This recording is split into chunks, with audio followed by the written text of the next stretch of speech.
Hello everyone, I'm Albert Asnavor, and let's get into this weekend's The Good, The Bad, and The Ugly. To start off with the good, and the team I want to start off talking about is Manchester City. They went into Stamford Bridge and they proved me wrong. They beat Chelsea 1-0 and they dominated this game. It felt like they had control over this game the entire time.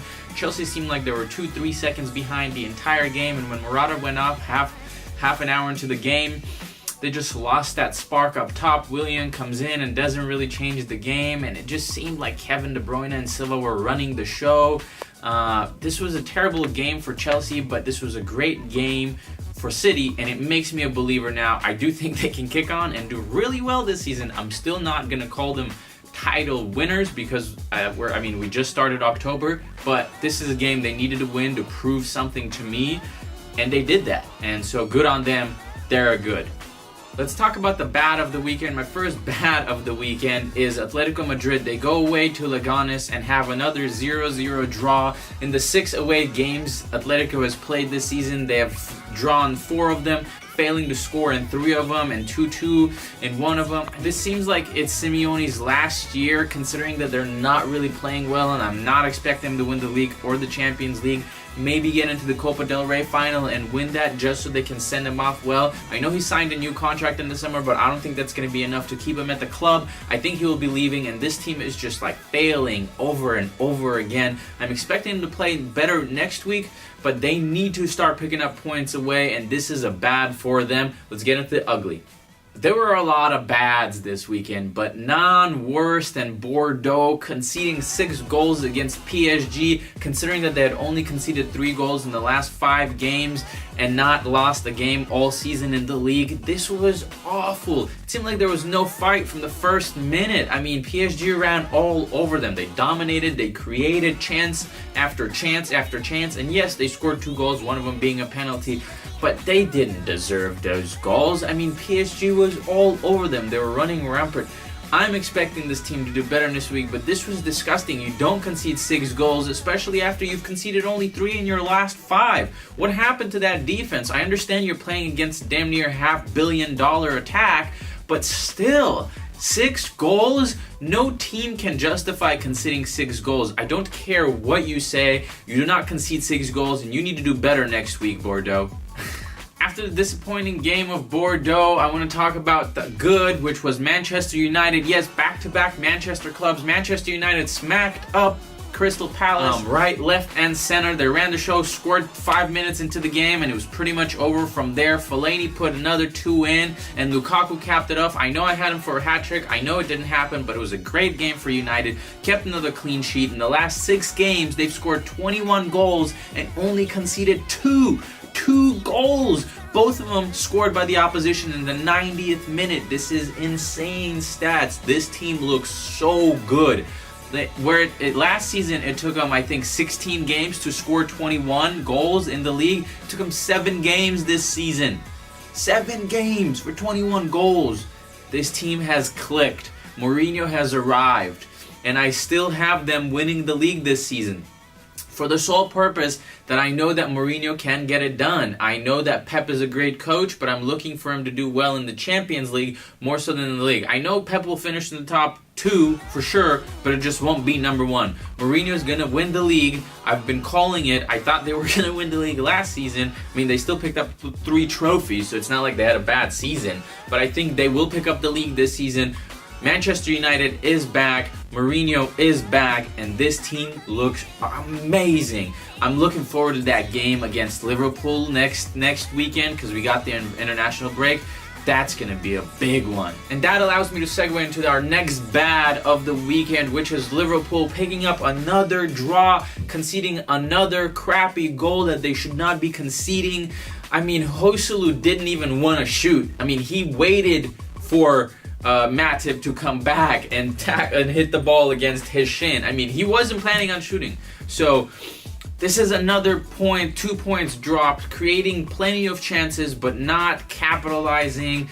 I mean, what's wrong with this team? They're playing all right, but they're just not finishing, and you can't judge a team just by its attack. Their defense is terrible. Klopp has only spent $4 million in the entire time that he has been at Liverpool on defense, and that's what they needed to fix most. They got Matip in on a free. They spent $4 million. on Klavan? That's it? Why are you not splurging money on defenders? I know for sure Van Dijk is not the only defender available out there. You need to get someone in, and if you don't do it in January, you need to go, Klopp. I mean, I know you're a great manager, but you need to spend on your defense. It's not just about attack. Your defense has let you down in so many games this season. In so many games. Get a fucking defender in. I'm looking forward to that game in 2 weeks from now against Manchester United. That's going to tell me about both of these teams. Either Liverpool's going to win that game and kick on for the rest of the season quiet like Chelsea did last season around that same time, or Man U is just going to batter them, and then we will know that Liverpool will finish outside of the top 6 because they'll just be shot. Confidence will be shot. They'll switch into, the FA Cup and probably the Champions League, and that's all they'll worry about because they'll have no chance in finishing the top 4 if they don't pick up points next weekend. AC Milan, you had one job. One job! You needed to beat Roma at home to stamp yourself as a team that can compete in this league again this season. And you failed. You failed against Lazio. You got completely blown out of the water. And you fail again against Roma. You lose 2-0 at home. Look, Montella, you need to go. Montella, whatever your name is. Ancelotti's out there. AC Milan, if you're watching this, if those Chinese owners are watching this, fire him right now. Get Ancelotti in there. Give him as much money as he's asking for and let him build that team up from down up because he will. And if I'm AC Milan, I've already called Ancelotti. I've already offered him the job. I don't know why you haven't. Why wouldn't you? He's one of the greatest coaches, managers of all time. Get him in. Fire this joker who does not deserve to have a nearly $200 million spending chest and not win games, big games that they should be winning. It's an embarrassment. This was a big ugly for AC Milan, and I don't care if they bounce back next weekend. I don't care that they're winning their games in the Europa League. They need to be beating big teams at home. It's not just about beating Juventus once a season, and that's it. That doesn't make your season. You lose to Roma. It's an embarrassment. You're out of the top 6. Get your shit straight. Let's talk about Arsenal, who had a good this weekend, picked up a win against Brighton, a very standard win for Arsenal. This was a good game. They played well. I predicted them to win 3-0. They won 2-0. Probably should have been 3-0. And they climbed up to that 5th spot. Just a goal difference between them and Chelsea for that coveted 4th spot that I know they're all chasing. So this was a good one, but knowing Arsenal and watching them over the last few years, I know they'll travel down to Watford in 2 weeks and drop points there, if not lose, because that's just Arsenal. They will probably either draw at Watford or lose, and then you'll see Arsenal Fan TV going crazy because, oh my god, Wenger out. And yes, I agree, Wenger out, but nonetheless, the Arsenal that I know 2 weeks from now will lose to Watford. But this week, they're in the good category.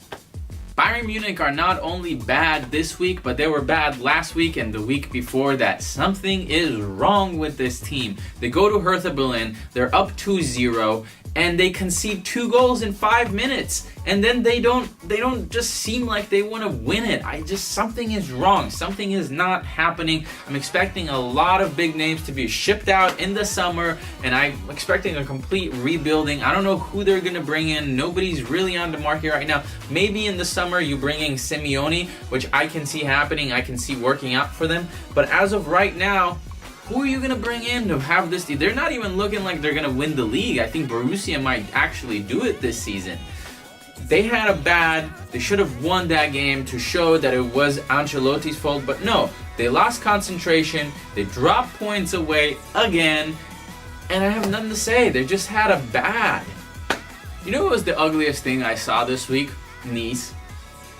That was disgusting. You go up 2-0 within 15 minutes. Great. What a good start, right? Then you concede 3 goals before the half ends, and you're like, okay, this is crap. Go into halftime. You're probably team morale is down. I'm expecting the coach to pick you up. You come back out on the field, and you concede again within the first 3 minutes. What is going on? And you're like, okay, pick your heads up, boys. Let's get into it. Let's get a goal back. You get a lifeline. Luis Gustavo gets a straight red. You're playing against 10 men. You're unable to capitalize. But wait, hold on. You get another lifeline. You get a penalty in the 82nd minute. Maybe, just maybe, this is the time that you score and can come back and maybe finish the game 4-4 or even win 5-4. This would be a comeback of a lifetime. What do? You missed the penalty. What a shame. What a shame. From like the amazing season you had last year, you go into starting this season absolutely crappy. You lose to Marseille, who by the way is in the top 3 for the first time since 2015. You allowed this team to be in the top 3 of the league for the first time in 2 years. You ought to be ashamed of yourselves, Nice. Pick yourself up. Balotelli, do better. You got Balotelli, Seri, Pli. I mean, this team is stacked with some young talent. How are you not scoring against 10 men in 30 minutes? And you miss a penalty. Embarrassing. Do better next time. Guys, thank you so much for coming back and watching this video. I want to welcome you to Corner Sports. If you're here for the first time, go ahead and hit that subscribe button. Go ahead and leave me a like, leave me a comment. Let me know what you think. Who did bad? Who was good? Who was ugly this week? There were some ugly games in the MLS. Very, very ugly games. The Rapids and the Montreal Impact played a shitty game. You got 2 red cards for 40 minutes of the game. You got 2 red cards in the Vancouver-Kansas City game. I mean, MLS was all over the place this week. But let me know who you think was good, who you think was ugly, and who you think was bad this season. And I'm looking forward to starting a conversation with you. Go ahead and give me a follow on all of my social media, and I'll see you next time.